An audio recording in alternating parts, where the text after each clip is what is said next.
What's up, everybody? This is Griffin from Eddie's Guitars, and I am privileged enough to be at the Ernie Ball Media booth at NAMM 2025, joined by AJ, here to walk me through the exciting new Corey Wong Stingray II. AJ, could you explain, what the approach was and kind of how this came to be? Because, Corey already has a signature Strat, but this to me just kind of scratches a different itch. And kind of, could you explain how you guys got there thought-wise and execution-wise? Yeah, I mean, we've had a long-standing relationship with the guys in Wolfpack, obviously with Joe and Jack. So through that, we connected with Cory, and Cory wanted to do something that was different than what he's done with other companies, obviously known for a Strat type guitar. He wanted to do a guitar that aesthetically looked like a Stingray bass, but has humbuckers, and still something that he's able to do the funk thing on, but that's not all that Cory does. And so we got to talking, and this is what we came up with. So right away, you'll notice the familiar aspects in terms of the shape, the oval pickguard. It really harkens to the Stingray bass design. Yeah. It's got a larger headstock. Yeah, that's the first thing that struck out was the headstock design is really, really cool. Yeah, that kind of helps emphasize that Stingray DNA, if you will.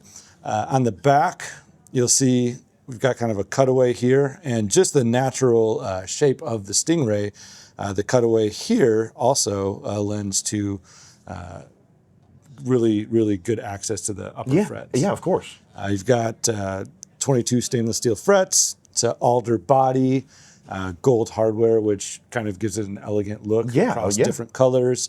And then the pickups are really awesome on this. Yeah. They're HT pickups, and we came out with the HT pickup technology a couple years ago, kind of through our learnings with string alloys and how different alloys interact with the pickups.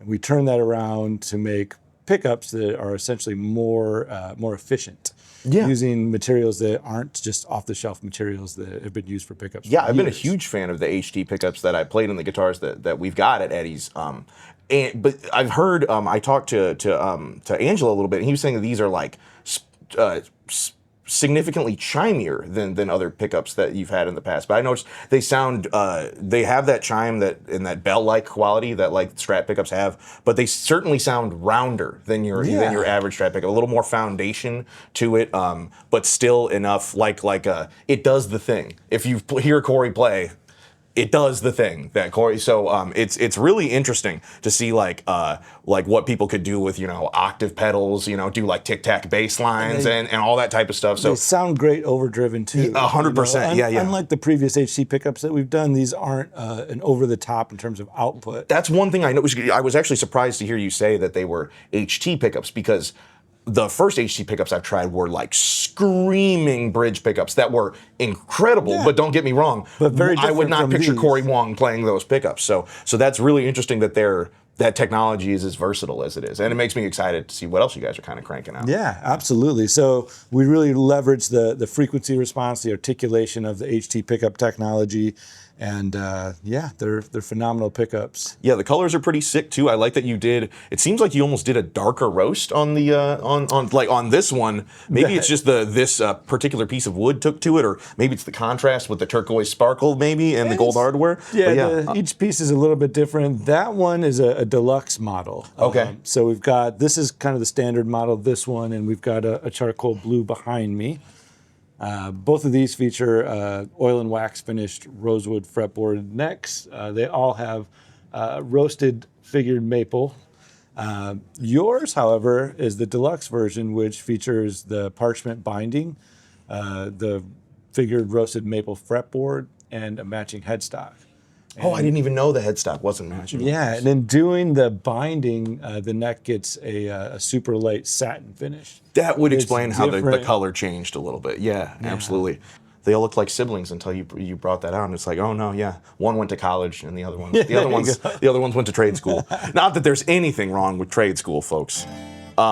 We are going over some new B.F.R colors of some very, very impressive JP15s in a chromosphere finish Yes. and toxic sludge, which you know which one I'm partial to, but they're both extraordinarily impressive. Are these Buckeye Burl tops with, Yeah, you're spot on. some really interesting grain fill? Obviously, you know, the B.F.Rs are super limited edition, and what's cool about that is each one of these is going to look way different from the other ones. So if you're interested in these at all, it'll basically be like a cool little guitar slot machine. You don't want to know what yours is going to look like until it shows up at our shop. But we're really excited. We're going to have as many of these on the way as we possibly can. Did you guys have a philosophy going into this new edition, or did John kind of have an idea of what he wanted to do? You know, we play around with a lot of things at the factory, try to be creative and have fun with it, and we had done some of these as a one-off type experiment. John saw them and loved them and wanted to do them on a bigger scale. Cool. That's where we landed with that. They're, like you mentioned, Buckeye Burl tops, ebony fretboards, which is a little different from the standard JP15. Yeah. It's usually roasted maple. They're black Limba backs. Each one of them's hand-signed by John on the tremolo cover. They'll all come with a certificate of authenticity that's numbered. And yeah, very, very cool guitars. Really nice bird's eye on the neck too. Really, tons of little eyes on there. But yeah, I didn't know it was black Limba. That's super interesting.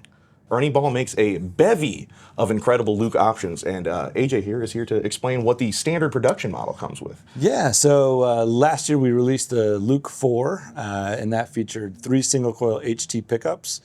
With the HT pickup technology being as powerful as it is, Luke was able to tour with a single coil in the bridge for the first time, probably ever. That's crazy. You know, he likes the pickup technology so much, he wanted to expand it and offer different pickups in the standard models. So we've got an HH version here in black sparkle with chrome hardware. These are alder bodies. You've got the figured roasted maple necks. Rosewood fretboards. So you've got black sparkle here. We've also got a butane blue back behind Griffin. And we've got this one, Fireball, which is a fun configuration in that it's got a maple fretboard. And historically, Luke has been a rosewood fretboard guy.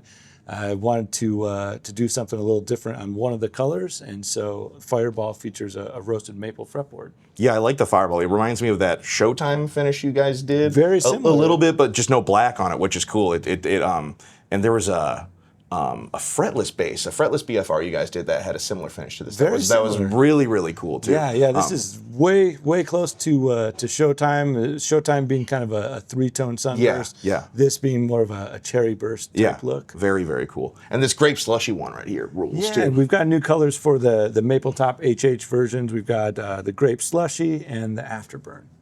So lots of exciting new Luke 4 models this year. Walk me through some of their incredibly impressive new finishes for their Stingray basses. This is the aptly named Dazzler, and I don't think I have to explain what made them call it that, because it's absolutely insane. It's some iridescent white sparkle with pink and turquoise flake in it. It's just unbelievable. The white pickups kind of set it off too, and the contrast with the roasted maple neck is just wild.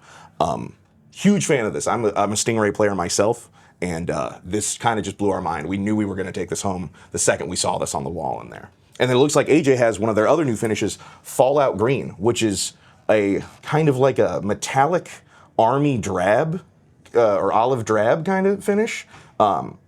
Unbelievably awesome, and we see these flying out the door. Yeah, along with these two, we've got 4 other new colors, a faded vintage, translucent oxblood, butane blue, and there's another one too. Yeah, the oxblood was cool. It was really classy. Yeah. So any questions about any of these new colors, when we expect them, how much they're going to be, when we can get them directly to you, please don't hesitate to shoot us a call, give us an email, send us a letter by Raven. We would happily oblige. Thanks, guys.